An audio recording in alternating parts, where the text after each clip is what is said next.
నమస్కారం హెచ్7 న్యూస్ కు స్వాగతం. ముందుగా ముఖ్యాంశాలు.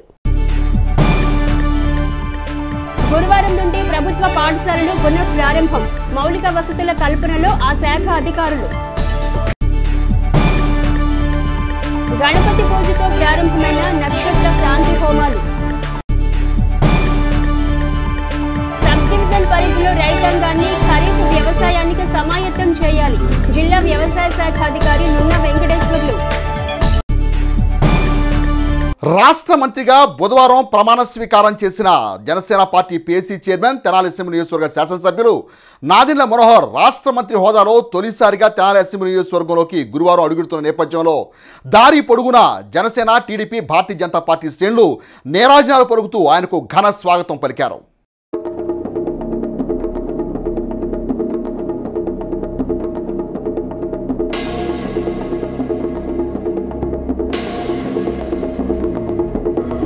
అన్న వచ్చే, ఆశ వచ్చే, సేన వచ్చే, సత్తు విచ్చే.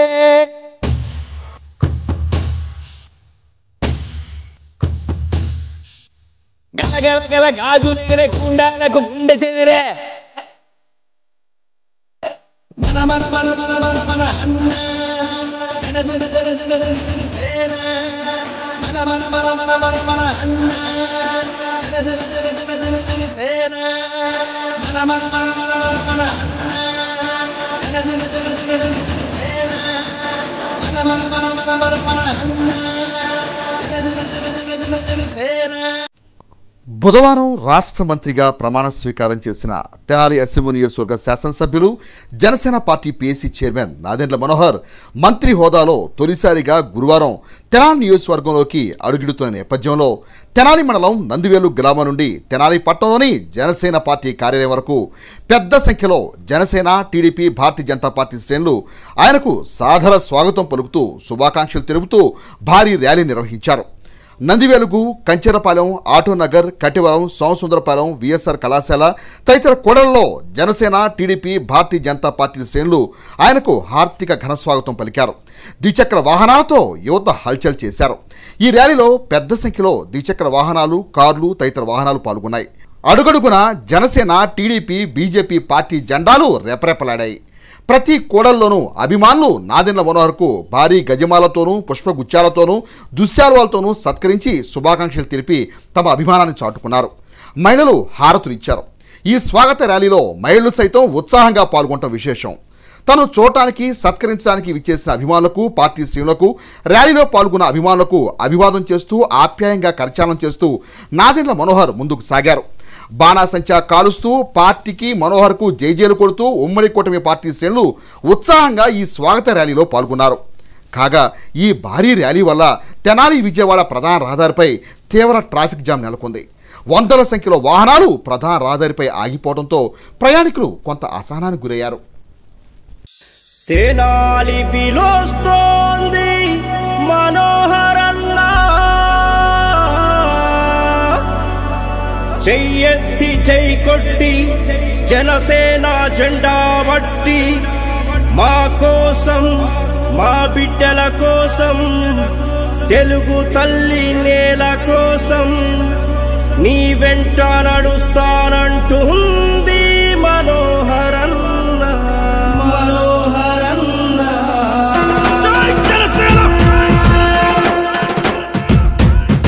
మా పల్లెల మోపాలి అన్నా నీ పాదం, మా బ్రతుకులో వెలుగయ్యి నింపాలో తేజం. వంతెనలు, రోడ్లను అడిగితే అన్నా చెబుతాయి మీ పేరు. అభివృద్ధికి చిరునామగా నిలిచను అన్నా మీ తీరు. తెనాలికే తెలిసిందన్నా నువ్వు లేని ఈ లోటు. మళ్ళీ నువ్వే రావాలంటూ కోరింది మా పిలుపు. జయ హో నాదెండ్ల, నాదెండ్ల మనోహరన్న. జయ హో నాదెండ్ల, జనసేన మనోహరన్న.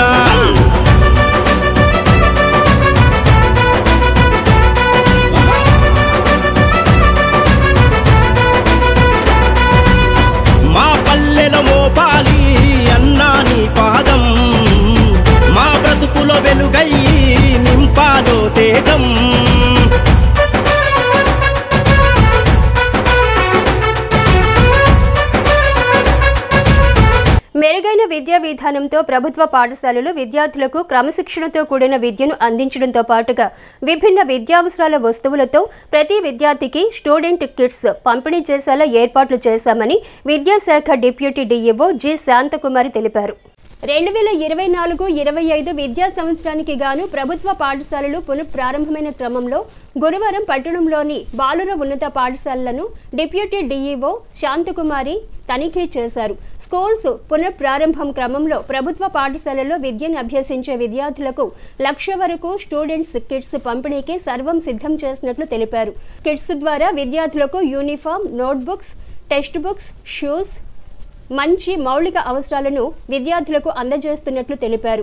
ఈరోజు మున్సిపల్ బాయ్స్ హై స్కూల్కి ఈరోజు రావటం జరిగింది. మరి గవర్నమెంట్ ప్రొవైడ్ చేసిన స్టూడెంట్ కిట్స్ మరి ఈ తెనాలి లోకల్లోనే మొత్తం విద్యార్థులు elementary and UP and high schools విద్యార్థులు 1,00,000 మంది దాకా ఉన్నారు పిల్లలు. వాళ్ళకి సరిపడా కిట్స్ కూడా మరి గవర్నమెంట్ ప్రొవైడ్ చేయటం జరిగింది. మరి ఒక్కొక్క స్టూడెంట్కి 3 జతల యూనిఫాము, మరి నోట్బుక్స్, టెక్స్ట్ బుక్స్, బూట్లు, 2 జతలు సాక్స్, ఒక belt, big size and small size and middle size bags ఇవన్నీ కూడా ప్రొవైడ్ చేయడం జరిగింది. మరి ఎంఈఓ 1 లక్ష్మీనారాయణ గారు, మరి డిఐఓగా నేను, మరి హెచ్ఎం గారి సమక్షంలో పిల్లలకి కిట్స్ సఫిషియెంట్గా అందించడం జరుగుతున్నది. మండల విద్యాశాఖాధికారి మేకల లక్ష్మీనారాయణ బాలుర ఉన్నత పాఠశాలతో పాటుగా గంగానమ్మపేటలోని తోటకూర సుబ్బారావు మున్సిపల్ పాఠశాలలను సందర్శించారు. ఆ స్కూల్లో చిన్నారులను చేర్చుతున్న పేరెంట్స్తో సమావేశం నిర్వహించి ప్రభుత్వ పాఠశాలలో చిన్నారులకు వనుగూరే ప్రయోజనాలను వివరించారు. పోషక విలువలు గల మధ్యాహ్నం భోజనం పిల్లలకు అందించే తీరును వివరించారు. ఈ సందర్భంగా ఎంఈఓ మేకల లక్ష్మీనారాయణ మీడియాతో మాట్లాడుతూ మండలంలో కొత్తగా 100 మంది విద్యార్థులు జాయిన్ అయినట్లుగా తెలిపారు. నూతనంగా విద్యార్థులకు అందించే టెక్స్ట్ బుక్స్ లో 10th వారికి టెక్స్ట్ బుక్స్ మొదలగునవి కూడా పంపిణీకి సిద్ధంగా ఉన్నట్లు తెలిపారు. గత విద్యా సంవత్సరం మరి ముగిసింది. ఈ విద్యా సంవత్సరం నూతన దినంలో మనం ప్రవేశించాం. ఈ రోజు నుంచి పాఠశాలలు పునఃప్రారంభమైనాయి. పిల్లలందరూ కూడా ఈరోజు పాఠశాలకు రావడం జరిగింది. ప్రధానోపాధ్యాయులు, ఉపాధ్యాయులందరూ కూడా పాఠశాలకు హాజరయ్యారు. పాఠశాలని నిన్నటి రోజే మొత్తం పరిశుభ్రం చేసుకున్నారు. ఎక్కడ ఎటువంటి ఇబ్బంది లేకుండా పిల్లల్ని స్వాగతం పలకడం కోసం ముస్తాబు చేయడం జరిగింది. ఈరోజు పిల్లలందరూ కూడా వచ్చారు. 5 సంవత్సరాల నిండిన పిల్లలందరూ కూడా అంగన్వాడీ నుంచి రావడం జరిగింది. గతంలో మాదిరిగానే ఇప్పుడు కూడా స్టూడెంట్స్ కిట్స్ మన తెనాలి మండలానికి రావడం జరిగింది. కిట్లో అన్నీ కూడా పిల్లలకు కావాల్సినటువంటి షూ కావచ్చు, సాక్స్ కావచ్చు, బెల్ట్ కావచ్చు, బ్యాగ్ కావచ్చు, యూనిఫామ్ కావచ్చు, టెక్స్ట్ బుక్స్, హై స్కూల్లో నోట్బుక్స్ పిల్లలందరూ కూడా ఇవ్వడం జరిగింది. ఆ కిట్ రూపంలో ఇవ్వడం జరుగుతుంది. 10వ తరగతి పుస్తకాలు మారినటువంటి పుస్తకాలు కూడా రావడం జరిగింది. అన్ని క్లాసుల పుస్తకాలు కూడా మరి స్కూల్ పాయింట్కి చేర్చడం జరిగింది. ఆ కిట్లు కూడా ఇస్తారు. మరి తల్లిదండ్రులందరూ కూడా గమనించాలి. పిల్లలందరినీ కూడా ప్రభుత్వ పాఠశాలలో పంపించి పాఠశాలలో పిల్లలు బాగా చదువుకునే విధంగా చర్యలు తీసుకోవాల్సిందిగా మీ అందరినీ కూడా కోరుతున్నాను. పాఠశాలలో దాదాపు ఒక 6 పిల్లలు చేరడం జరిగింది కొత్తగా ఈరోజు. అదేవిధంగా బాలాజీరావుపేట ఎంఈఎస్లో కూడా ఒక 5-6 పిల్లలు చేరడం జరిగింది. మండలం మొత్తం కూడా ఇప్పుడు వరకు ఒక 100 మంది పిల్లలు 5 సంవత్సరాల నిండి పిల్లలందరూ కూడా చేరడం జరిగింది. ఇంకా అన్ని క్లాసుల్లో కూడా 2వ తరగతి, 3, 4, 5 తరగతులు బయట పూర్తి చేసుకున్న పిల్లలు కూడా ప్రభుత్వ పాఠశాల వైపు వస్తున్నారు. వాళ్ళకు కూడా కిట్లు ఇస్తారు, ఇబ్బంది లేదు. కిట్లు సఫిషియెంట్గా ఉంటాయి. మరి ఎక్కడ కూడా ఇవ్వకుండా ఉంటాం అంటూ ఏముండదు. కాబట్టి దీన్ని సద్వినియోగం చేసుకోవాల్సిందిగా మీ అందరినీ కోరుతున్నాను. క్రోధినామ సంవత్సరంలో ఏర్పడే గ్రహకూటముల కారణంగా నక్షత్ర శాంతి అనివార్యమని, అదే సంకల్పంతో సర్వజన హితం కోరుతూ నవగ్రహ సహిత నక్షత్ర శాంతి హోమాన్ని ప్రారంభించుకున్నామని భక్తులనుద్దేశించి శ్రీ విద్యాపీఠం నిర్వాహకులు బాలస్వామీజీ అనుగ్రహ భాషణ చేశారు. స్థానిక గంగానమ్మపేటలోని శ్రీ విద్యాపీఠం శాలిగ్రామ మఠం సంయుక్త నిర్వహణలో గురువారం శ్రీ నవగ్రహ సహిత నక్షత్ర శాంతి హోమ పూజలకు బాలస్వామీజీ అంకురార్పణ చేశారు. ఈ సందర్భంగా స్వామీజీ పర్యవేక్షణలో గణపతి పూజ, రుద్రాభిషేకం, గణపతి హోమం, నవగ్రహ శాంతి హోమం, పుబ్బా నక్షత్ర శాంతి హోమ పూజను ఘనంగా నిర్వహించారు. అనంతరం బాలస్వామీజీ పుబ్బా నక్షత్రం యొక్క విశిష్టతను వివరించారు. స్వామివారిని, అమ్మవార్లను దర్శించుకున్న భక్తులకు తీర్థ ప్రసాద వినియోగం చేశారు. కార్యక్రమంలో Saligrama Matham chairman Namburi Venkata Krishnamurthy, joint secretary M Ramanaiah, Gopu Ramakrishna, Lokanatham, Rajeswara Rao, Lalitha Seva Samithi, Jayalakshmi మాత మాతృమండలి సభ్యులు, శాలిగ్రామ మఠం సభ్యులు కార్యక్రమాలలో సహకరించారు. శ్రీ విద్యాపీఠం శ్రీ శాలిగ్రామ మఠం సంయుక్త ఆధ్వర్యంలో శ్రీ నవగ్రహ సహిత శ్రీ నక్షత్ర సంపూర్ణ శాంతి మహాయజ్ఞ కార్యక్రమం ఈరోజు ప్రారంభించుకున్నాము. గణపతి పూజ, పుణ్యావచనము, ఈశ్వరుడికి రుద్రాభిషేకము, గణపతి హోమము, నవగ్రహ శాంతి హోమము, అలాగే నక్షత్ర శాంతి హోమము, మృత్యుంజయ హోమము, పరాంబికైన జగదాంబిక లలితాదేవి మూలమంత్ర హోమ కార్యక్రమాలని పురస్కరించుకొని ఆద్య పూర్ణాహుతి కార్యక్రమం చేస్తున్నాము. అలాగే సాయంత్రం పూట సామూహిక పారాయణ కార్యక్రమం ఉంటుంది. ఈరోజు పుబ్బా నక్షత్రాన్ని పురస్కరించుకొని పుబ్బా నక్షత్రంలో జన్మించిన వారు ఈరోజు హోమ కార్యక్రమం నిర్వహించుకుంటున్నారు. అలాగే రేపు ఉత్తరా నక్షత్రం, శుక్రవారము. ఉత్తరా నక్షత్రం చాలా విశేషమైనది. శుక్రవారం నాడు ఉత్తరా నక్షత్రం కలిసి రావటం చాలా విశేషం. రేపు లక్ష్మీ కటాక్ష ప్రాప్తి కొరకు హోమము ప్రతి ఒక్క భక్తులు కూడా స్వహస్తాలతో చేసుకునే అవకాశాన్ని మనం కల్పిస్తున్నాం. అందరూ కూడా చక్కగా మన శ్రీ విద్యాపీఠ ప్రాంగణంలో జరిగే ఈ హోమంలో పాల్గొనండి. భగవతి యొక్క అనుగ్రహము, తీర్థప్రసాదాలు స్వీకరించవలసిందిగా కోరుచున్నాం. హరి ఓం తస్సత్. పువ్వు పుట్టగానే పరిమళిస్తుంది అనే తీరుగా కొందరు చిన్నారులు తమ బాల్య దశలోనే ఎంచుకున్న అంశంలో ఎవరెస్టు శిఖరాల వరకు వెళతారు. ప్రతిభతో 10 మందిని మెప్పించడమే కాక మేధో సంపన్నులైన ఉన్నతమైన వ్యక్తుల ద్వారా అభినందనలు అందుకోవటం తరచూ చూస్తూనే ఉంటాం. ఆ కోవకు చెందిన బాల నృత్య కళాకారిణి త్రిపుర గవర్నర్ మాన్యులు ఇంద్రసేనారెడ్డి ప్రశంసలు అందుకున్నారు. మరి ఆ నృత్య కళాకారిణి మన తెనాలివాసి కావటం మనందరికీ ఆనందమే కదా. తెనాలి మున్సిపల్ పాఠశాలలో ఉపాధ్యాయులుగా పనిచేస్తున్న ఎస్ కృష్ణారెడ్డి కుమార్తె గ్రీష్మశ్రీ అరబిందో స్కూల్లో విద్యార్థినిగా విద్యలో రాణిస్తూనే 8 సంవత్సరాల వయసున్న గ్రీష్మశ్రీ శాస్త్రీయ నృత్య కళలో గజ్జల సవడికి అనుగుణంగా హావభావం ప్రదర్శిస్తూ నృత్య రీతులను అలవోకగా చేస్తూ ప్రశంసల బాటలో 10 మందిని మెప్పిస్తోంది. గతంలో కర్ణాటక గవర్నర్ భవార్ చంద్ గెహ్లాట్, హర్యానా గవర్నర్ బండారు దత్తాత్రేయుల ముందు కర్ణాటక రాజ్ భవన్లో నృత్య ప్రదర్శన చేసిన గ్రీష్మశ్రీ వారి ప్రశంసలు అందుకుంది. పట్టణానికి చెందిన కూచిపూడి నృత్య గురువు నిర్మలా రమేష్ శిష్యరికంలో గ్రీష్మశ్రీ పలువురి ప్రశంసలు అందుకోవటం పట్ల ఆ తల్లిదండ్రుల ఆనందానికి హద్దులు లేవని చెప్పాలి. తెనాలి సబ్ డివిజన్ పరిధిలోని గ్రామాల్లో ఖరీఫ్ సీజన్కు గాను రైతులను సమాయత్తం చేయు కార్యాచరణపై మండల వ్యవసాయాధికారులు అప్రమత్తంగా ఉండాలని జిల్లా వ్యవసాయ శాఖ అధికారి నున్న వెంకటేశ్వర్లు సూచించారు. స్థానిక సబ్ కలెక్టర్ కార్యాలయ ప్రాంగణంలోని పొదుపు భవన్లో గురువారం జిల్లా వ్యవసాయ శాఖ అధికారి నున్న వెంకటేశ్వర్లు అధ్యక్షతన సబ్ డివిజన్ పరిధిలోని వ్యవసాయ శాఖ సిబ్బందితో అవగాహన సదస్సు నిర్వహించారు. ప్రధానంగా ఖరీఫ్ ప్రారంభం నేపథ్యంలో గ్రామాల్లోని రైతు భరోసా కేంద్రాల ద్వారా విత్తనాలు పంపిణీ గురించి చర్చించారు. పచ్చిరొట్ట విత్తనాలు పంపిణీ చేసిన వారు అవసరమైన రైతులకు ఎంత మేర స్టాక్ నిల్వ చేశారు అనే విషయంపై చర్చించారు. పీఎం కిసాన్ సమ్మాన్ ద్వారా రైతుల ఖాతాల్లో 17వ విడత పంపిణీలో రాని వారికి ఏ కారణం చేత రాలేదో విచారణ చేయించాలన్నారు. భూసార పరీక్షలు అంశంగా గ్రామస్థాయి నుండి సిబ్బంది అప్రమత్తంగా ఉండాలన్నారు. గతంలో సాయిల్ పరీక్ష చేసిన పొలాల్లో కాకుండా ఇతర పొలాలను గుర్తించి సాయిల్ టెస్టులు సేకరించాలన్నారు. అనంతరం జిల్లా వ్యవసాయ అధికారి నున్న వెంకటేశ్వర్లు మీడియాతో మాట్లాడుతూ సమావేశం ముఖ్య ఉద్దేశాన్ని వివరించారు. తెనాలి సబ్ డివిజన్ పరిధిలోని వ్యవసాయ శాఖ సిబ్బంది పాల్గొన్నారు. తెనాలి సబ్ డివిజన్ పరిధిలో ఉన్నటువంటి తెనాలి, కొల్లిపర, దుగ్గిరాల మండలాల్లో ఉన్నటువంటి వ్యవసాయ అధికారులు మరియు వ్యవసాయ సహాయకులు, ఎంపీఓస్, హార్టికల్చర్ సహాయకులు వీళ్ళంతా గ్రామ స్థాయిలో ఉన్నటువంటి సిబ్బంది అందరికీ కూడా ఒక ఓరియంటేషన్ ప్రోగ్రామ్ శిక్షణా కార్యక్రమం అన్నమాట నిర్వహిస్తూ ఉన్నాం. ముఖ్యంగా రాబోయేటువంటి ఖరీఫ్ సీజన్లో చేపట్టవలసినటువంటి వివిధ రకాలైనటువంటి వ్యవసాయ కార్యక్రమాల గురించి వాళ్ళని సన్నద్ధం చేయడం కోసం, వాళ్ళల్లో ఒక ప్రిపేర్డ్నెస్ తీసుకురావడం కోసం ఈ కార్యక్రమాన్ని నిర్వహిస్తూ ఉన్నాం.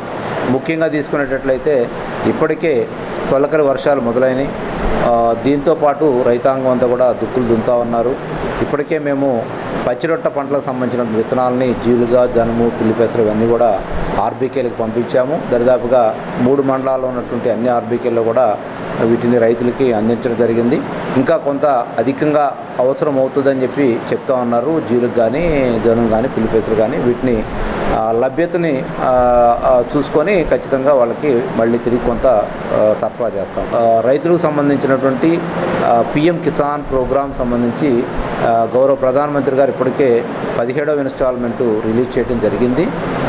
దానికి సంబంధించినటువంటి కొంత వివిధ కారణాల వల్ల లబ్ధి పొందలేని పరిస్థితున్నటువంటి రైతులందరినీ కూడా వెరిఫై చేసి వాళ్ళ రికార్డ్స్ అన్నీ కూడా వాళ్ళ ఆధార్ నంబర్స్ కరెక్ట్గా ఉన్నాయా లేదా, తర్వాత అట్లాగే వాళ్ళ ల్యాండ్ అంతా కూడా ఈ పోర్టల్తో లింకేజ్ అయి ఉందా లేదా అనేటువంటిది, ఆధార్ లింకేజ్ అవన్నీ కూడా కంప్లీట్ అయినా లేదా అనేటువంటిది వెరిఫై చేసి చూడమని చెప్పాం.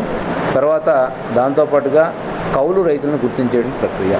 సో ప్రభుత్వం రాబోయే రోజుల్లో కౌలు రైతులకి చాలా ప్రాధాన్యత ఇచ్చే అవకాశం ఉంది కాబట్టి ప్రతి గ్రామంలో కూడా ఉన్నటువంటి రైతాంగాన్ని ఓనర్ ఫార్మర్స్ ఎంతమంది ఉన్నారు, అట్లాగే కౌలు చేస్తున్నటువంటి పూర్తిగా అసలు భూమి లేకుండా కౌలు చేస్తున్నటువంటి వాళ్ళు ఎంతమంది, కొంత భూమి ఉండి మరికొంత భూమిని పక్క రైతుల దగ్గర నుంచి కౌలు తీసుకొని చేసుకునేటువంటి వాళ్ళు ఎంతమంది ఉన్నారు, ఇలాంటి వివరాలన్నీ కూడా సేకరించి ఆ డేటాబేస్ అంతా కూడా రెడీగా పెట్టుకున్నట్లయితే వీళ్ళందరికీ ప్రభుత్వం సూచనల మేరకు ఏ విధంగా సహాయ సహకారాలు అందించబడితే ఆ విధంగా చేయడానికి సన్నద్ధంగా ఉండాలని చెప్పి సిబ్బంది అందరికీ కూడా తెలియజేయడం జరిగింది. సో వీటితో పాటుగా నిన్న మన భారత ప్రభుత్వం నుంచి కూడా సాయిల్ శాంపిల్స్ తీయమని చెప్పి సేకరణ చేయమని వచ్చింది. లాస్ట్ ఇయర్ ఒక 10,000 శాంపిల్స్ తీసాం జిల్లా వ్యాప్తంగా.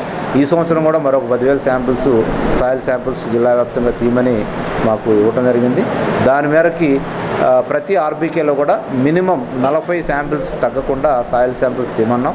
ఆ తీసేటప్పుడు కూడా ముఖ్యంగా గత సంవత్సరం తీసినటువంటి రైతుల దగ్గర నుంచి కాకుండా అట్లాగే సమస్యాత్మకమైనటువంటి భూములు ఏమైనా ఉండేటట్లయితే అలాంటి వాటిని గుర్తించి ముందు ప్రయారిటీలో గుంటూరులో ఉన్నటువంటి జిల్లా మట్టి నమూనాలు పరీక్షా కేంద్రానికి పంపించాలని చెప్పి అందరూ కూడా తెలియజేయడం జరిగింది. ఆ విధంగా ఈ నెలాఖరికి ఈ ప్రక్రియ అంతా కూడా కంప్లీట్ చేయడం జరుగుతుంది.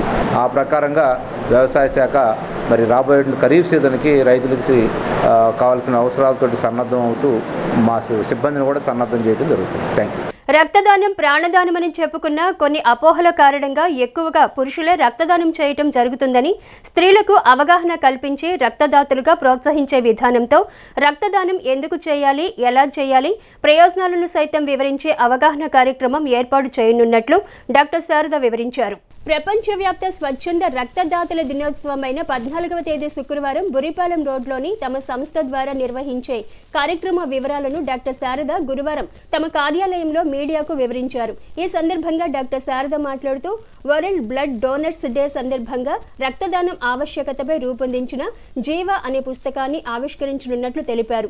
ఈ పుస్తకం ఎంతో విలువైన సమాచారాన్ని సమాజానికి అందించనున్నట్లు తెలిపారు.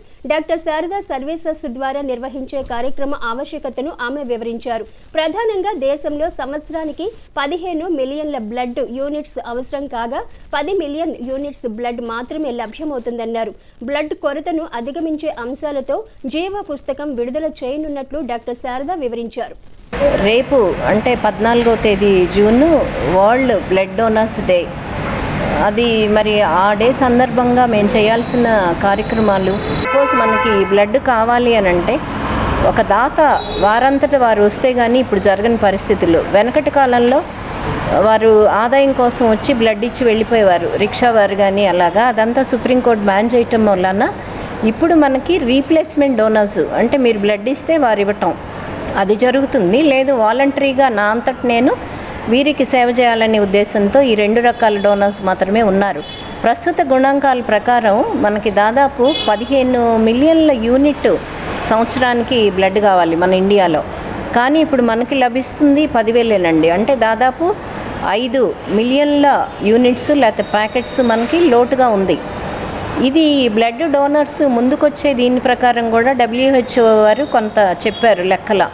అంటే మీకు ఇంత జనాభా ఉంటే దానిలో మినిమం ఒక 2%, 3% మీరు డోనర్స్ ఉండాలి అని. కానీ మనకి ఇండియాలో 1% కూడా దాదాపు వచ్చినట్టు లేరు అనేది మనకు తెలిసిన లెక్కల ప్రకారం. బ్లడ్ ఇవ్వాలి అని అంటే మగవారినే ముందుకు తోస్తున్నాం, ఆడవాళ్ళు అనేది ముందుకు రావటంలా. ఇది కూడా ఒక అపోహ. ఇలాంటి అపోహలు ఏవైతే సమాజంలో ఉన్నాయో అవన్నీ కూడా సరళమైన భాషలో అర్థం కావటానికి జీవ అనేది ఒక రచన పుస్తకం రేపు రిలీజ్ చేస్తున్నాము. దాంతోపాటుగా చాలా అవగాహన కార్యక్రమాలు కూడా ఉన్నాయి. ఈ పుస్తకం వెనుక ఉండే QR కోడ్ ద్వారా ఎవరైతే బ్లడ్ ఇవ్వాలి, లేకపోతే ఎవరైతే మాకు ఆపద్ధర్మంలో ఉంటుందో బ్లడ్ కావాలి, మరి ఎవరైతే ఈ రక్తం గురించి సమాచారాలు మాకు అర్థం కావట్లేదు కావాలి అని ఈ 3 కేటగిరీ వ్యక్తులు కూడా దానిలో కనుక నమోదు చేసుకుంటే మనకు వాళ్ళకి రూపాయి ఖర్చు లేకుండా మనం డిజిగ్నేట్ చేసిన పీపుల్ వాళ్ళకి ఆన్సర్ చేయటం జరుగుతుంది. అలాగే వారు ఇచ్చిన ఈమెయిల్కి కూడా మన సమాచారం అంతా ఇస్తాము. ఇలా ఇచ్చిన ప్రతి ఒక్కటి కూడా మరి మన D3 Sharada service society NGO ప్రభుత్వం వారితోటి కొలాబరేట్ అయి చేస్తూ ఉన్నాం. ఇప్పుడు ఏది చేసినా సరే మీరు మాకు కనెక్ట్ అయ్యి మనిద్దరం కనెక్ట్ అయ్యి ఇండియన్ బ్లడ్ డోనర్ రిజిస్ట్రీ అనేది స్థాపించబోతున్నామండి. ఇది మంచి పరిణామం. భార్యతో పాటు భార్య తరపున బంధువులు కత్తులతో విచక్షణంగా దాడి చేయగా ఒక యువకుడు తీవ్రంగా గాయపడిన సంఘటన గురువారం తెనాలి పట్టణంలోని చిన్రావూర్ తోటలో చోటు చేసుకుంది. ఆ వివరాలు ఈ విధంగా ఉన్నాయి. వివరాల్లోకి వెళితే తెనాలి చిన్రావూర్ తోటకు చెందిన గళ్ళే వెంకట సుబ్బయ్య దుగ్గిరాల సమీపంలోని సీసీఎల్ కంపెనీలో ఉద్యోగం చేస్తూ ఉంటాడు.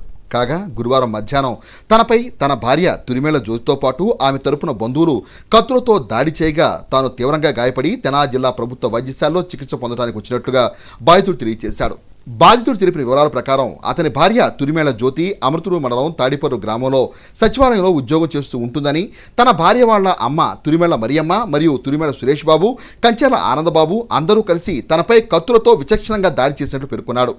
ఇదిలా ఉండగా బాధితుడు పోలీస్ కంప్లైంట్ ఇవ్వడానికి తెనాలి జిల్లా ప్రభుత్వ వైద్యశాలలో పోలీసులు ఎవ్వరూ అందుబాటులో లేకపోవడం ఒక కొసమెరుపు.